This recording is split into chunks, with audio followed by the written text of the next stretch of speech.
Okay. അപ്പൊ സാധാരണക്കാര് അങ്ങോട്ടേക്ക് വരികയാണെങ്കിൽ ഏതൊക്കെ സെക്ടറുകളിൽ സാഹചര്യങ്ങൾ ഒരുക്കാൻ സാധിക്കും?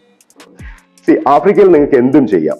നിങ്ങളൊരു ഇപ്പം ആപ്പ് ഡെവലപ്പർ ആണ്, അല്ലെങ്കിൽ ഒരു സോഫ്റ്റ്വെയർ പേഴ്സൺ ആണെങ്കിൽ അതിന് നിങ്ങൾക്ക് ഒരുപാട് അവസരങ്ങൾ അവിടെ ഉണ്ട്.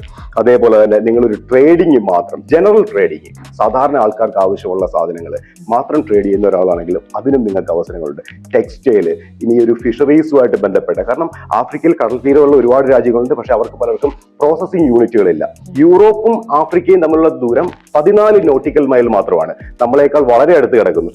എക്സ്പോർട്ട് ചെയ്യാനാണെങ്കിൽ ആഫ്രിക്കയിൽ നിങ്ങൾക്ക് പ്രോസസ് ചെയ്ത പ്രോഡക്റ്റുകൾ എക്സ്പോർട്ട് ചെയ്യാം, അഗ്രികൾച്ചർ ചെയ്യാം, മൈനിങ് ചെയ്യാം, സാധാരണക്കാരനും ഗോൾഡും ഡയമണ്ടും ഒക്കെ ആക്ച്വലി ട്രേഡ് ചെയ്യാം. കൃഷി ഇന്ത്യയിൽ തന്നെ ഒരു പ്രധാനപ്പെട്ട ഒരു വ്യവസായ മേഖലയാണ്. അപ്പോൾ ഇവിടത്തേതിൽ നിന്നും എന്ത് വ്യത്യാസമാണ് ആഫ്രിക്കയിൽ പോയി കൃഷി ചെയ്താൽ ഉണ്ടാവുന്നത്? സോ ഫസ്റ്റ് ഓഫ് ഓൾ, ആഫ്രിക്കയിൽ നിങ്ങൾക്ക് വളരെ കുറഞ്ഞ റേറ്റിൽ നിങ്ങൾക്ക് ലാൻഡ് കിട്ടും. ലോങ് ലീസിന് ലാൻഡ് കിട്ടും. ഗവൺമെന്റ് അഗ്രികൾച്ചറിന് വലിയ സപ്പോർട്ട് നൽകുന്നുണ്ട്. കാരണം അവർക്ക് ഭക്ഷ്യവസ്തുക്കളുടെ ക്ഷാമമുണ്ട്. അതുകൊണ്ട് തന്നെ അഗ്രികൾച്ചറിന് വലിയ സപ്പോർട്ടാണ്. ഇനി മറ്റൊന്ന് പറഞ്ഞാൽ, അവിടെ വളരെ കുറഞ്ഞ ലേബറിൽ നിങ്ങൾക്ക് ആൾക്കാരെ ജോലിക്ക് കിട്ടും.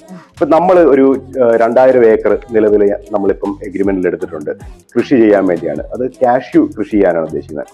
ഹൈബ്രിഡ് കാഷ്യൂ ആണ് നമ്മൾ അവിടെ ചെയ്യാനിപ്പോൾ ഉദ്ദേശിക്കുന്നത്. Life never be the same again.